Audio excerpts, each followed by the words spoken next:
Bonjour tout le monde et bienvenue dans cette nouvelle vidéo. Donc aujourd'hui une vidéo Amiga, on va continuer avec la Vampire version 1200. Aujourd'hui je vais vous montrer comment brancher et configurer de la manière le plus simple possible Internet sur votre machine préférée. Pour réussir à avoir Internet sur Amiga, nous allons avoir besoin de différentes choses. Tout d'abord niveau matériel, vous allez avoir besoin d'acheter un petit module Arduino comme celui-ci. Voilà, petit module Ethernet. Ça vaut à peu près 8 euros. C'est pas la mort, ça vaut à peu près 8 euros. Je vais vous mettre la référence dans le descriptif de la vidéo. Donc, moi, je les ai trouvés séparés, le module et la nappe.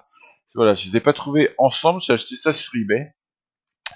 Donc, le fil rouge, il se branche sur... Hop, j'ai pas mes lunettes. Le fil rouge, il se branche sur le VCC. Voilà, très important.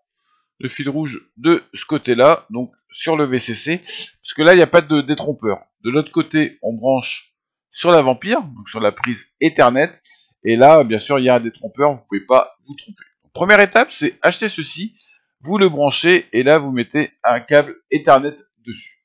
Au niveau logiciel, nous allons avoir besoin d'une pile TCP/IP. À ma connaissance, il en existe deux sur Amiga, donc Miami DX, bien sûr, Miami et Miami DX les met ensemble, qui est vraiment très très ancien, ou Roadshow, qui est beaucoup plus récent. La dernière mise à jour, si je ne raconte pas de conneries, date de 2017. C'est beaucoup plus récent. Roadshow a l'avantage d'être totalement transparent et surtout d'offrir des débits beaucoup plus rapides. Donc voilà pourquoi je préfère utiliser Roadshow. Donc il est payant, ça coûte 25 euros. C'est pas non plus la mort, surtout que ça fonctionne vraiment très bien. Il y a une version de démonstration si vous voulez. Vous allez sur le site, hop, vous allez dans téléchargement. Là, il y a une version de démonstration. Mais je vous conseille franchement d'acheter directement la version à 25 euros. Donc vous êtes sur le site. 25 euros, c'est la version, c'est celle que j'ai achetée moi. C'est celle en archive téléchargeable. Voilà. Sinon, il y a une version CD. Je vois pas trop l'intérêt. Donc archive téléchargeable, 25 euros. Vous ajoutez au caddie, vous payez. J'ai reçu ma licence une journée après. J'ai dû commander ça vendredi, j'ai reçu samedi. Donc on va avoir besoin de ça, d'une pile TCP/IP, et je vous ai préparé une petite archive que j'ai appelée Internet Vampire 1200 en .lha. Vous récupérez, je vais vous mettre le lien dans le descriptif de la vidéo. Là, je peux pas vous montrer parce que je suis en cours d'upload, mais je vais vous mettre le lien dans le descriptif. Donc, vous récupérez Roadshow et mon archive, et ensuite, on passe sur Amiga. Donc, nous voilà maintenant sur Amiga. Vous avez vos deux archives, donc vous êtes transféré de la manière que vous voulez. Là, Roadshow et mon archive Internet V1200. Voilà. On va bien sûr extraire. On va extraire là, hop. Voilà. Et on va extraire aussi mon archive. Tant qu'à faire, hop. Voilà. Donc on va dans le répertoire Roadshow. Là, on va sur Install. On lance l'installation. On fait oui. Il demande où il va être installé. Il va créer un répertoire. Voilà.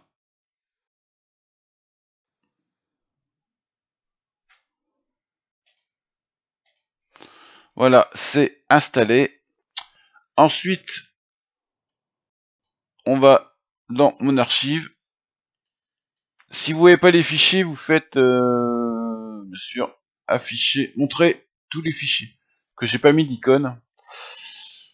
Vous allez dans votre système, donc le nom que vous allez choisir, moi c'est système. Vous prenez tout et vous déplacez. Je fais tout remplacer. Moi j'ai déjà les fichiers, peut-être pas vous. Vous faites tout remplacer. Donc voilà, votre configuration est finie et fonctionnelle. C'est vraiment hyper simple. On va juste faire une petite modification et je vais vous expliquer pourquoi. Donc on va dans exécuter une commande, on tape ED, on va aller chercher dans système S la user startup. La user, elle est là, hop. On exécute, on va tout à la fin. Ah, vous n'allez pas voir à cause de ma caméra, je vais déplacer, hop. Alors je déplace la caméra à la volée, je sais pas si ça va être pris dans la vidéo. Donc normalement vous devez avoir des lignes qui s'appellent Roadshow. Voilà, et au-dessus, est-ce que vous allez voir? On va faire autrement. Hop. Je vais faire autrement parce que je suis pas sûr que vous voyez. Voilà. Je vais monter le tout. Donc ici, il y a des lignes qui disent que si ça existe le S Network Startup, de le lancer. Et ben ça, on va les commenter, on va pas utiliser. Donc vous mettez un point virgule, point virgule, point virgule. Donc devant le if, devant la commande et devant le end if. Vous faites enregistrer. Et voilà, c'est fini. On va redémarrer l'Amiga et on a directement accès à Internet. Donc voilà, l'Amiga a redémarré, on a maintenant accès à Internet, mais juste avant de vous le montrer, je vais revenir sur cette histoire de la modification de la user startup avec des points-virgules. Pourquoi j'ai fait ça? J'ai fait ça, c'est parce que par défaut, il démarre tout le temps Internet, il lance tout le temps automatiquement Internet, et le souci c'est s'il n'y a pas de câble Ethernet, bah l'Amiga ne veut pas démarrer. Pourquoi? Je sais pas, j'ai eu une merde, il voulait pas démarrer. Donc pour que ce soit beaucoup plus simple, je l'ai viré directement de la user startup et je l'ai collé ici sous forme d'icône. Elle est là, hop, elle est cachée. Donc voilà. Je vous ai fait une petite icône qui s'appelle démarrer Internet. Donc ça permet de démarrer automatiquement au lancement d'Amiga Internet. Si pour une raison quelconque, vous n'avez pas Internet, vous êtes en déplacement ou c'est coupé chez vous, bah, vous démarrez sur une disquette, vous prenez cette icône, vous la collez dans votre répertoire disable, et voilà, c'est réglé, vous redémarrez l'Amiga, et vous n'avez pas de souci. Et quand Internet revient, mais il suffit de la remettre à cet endroit, et Internet reviendra. Personnellement, je trouve ça beaucoup plus simple, donc voilà pourquoi je vous ai fait cette petite modification. Donc maintenant, l'Amiga ayant démarré, vous avez vu, la pile TCP/IP est totalement transparente, c'est démarré, je vais vous montrer, on va lancer...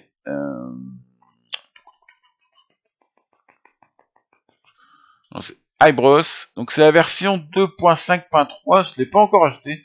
Je me posais la question parce que j'en ai pas vraiment l'utilité, mais je vais quand même l'acheter pour soutenir parce que voilà, les mecs ils continuent de bosser dessus. Donc, par exemple, je cherche Aminet. Tac. Donc vous voyez, hein, j'ai vraiment accès à Internet. Et ça, c'est vraiment hyper cool. Voilà. Donc comme ça, je peux récupérer de manière beaucoup plus facilement mes logiciels. Mais surtout, moi, ce que j'aime bien, c'est que j'ai accès à mon serveur, donc à mon NAS Synology. Et ça, c'est hyper cool. J'ai un NAS en réseau local et j'y ai accès. Donc je peux comme ça récupérer des fichiers, transférer de manière beaucoup plus simple entre mon Amiga et mon PC. Donc voilà, c'est tout pour cette vidéo. Ainsi, je vous ai fait un petit cadeau surprise. Voilà, on va dans Pref. Hop. On va dans Time. Voilà. Du fait d'avoir accès à Internet, je vous ai rajouté dans la config une synchronisation directe avec les serveurs de temps. Donc voilà, on est bien le 22 juin 2020. Il est 10h06. Donc votre Amiga est à l'heure. Et ça, c'est vraiment pratique quand vous transférez des fichiers et tout ça, quand vous créez des fichiers. D'avoir un Amiga à l'heure, c'est vraiment cool. Donc pas besoin d'avoir une pile. Le fait d'être branché à Internet, votre Amiga sera automatiquement à l'heure. Donc voilà, c'est tout pour cette vidéo, on va se quitter là-dessus. C'était juste histoire de vous montrer que c'est vraiment très simple d'avoir Internet sur votre Amiga grâce à la Vampire. Franchement, Roadshow, nickel, totalement transparent. Vous avez Internet, vous n'avez pas besoin de vous prendre la tête. Dans la config que je vous ai fait, c'est du DHCP. Donc n'importe où vous allez vous brancher, vous aurez accès à Internet de manière totalement transparente. En plus, vous avez la date et l'heure qui se met à jour. Franchement, que du bonheur. Allez, c'est tout pour cette vidéo. Bye bye tout le monde.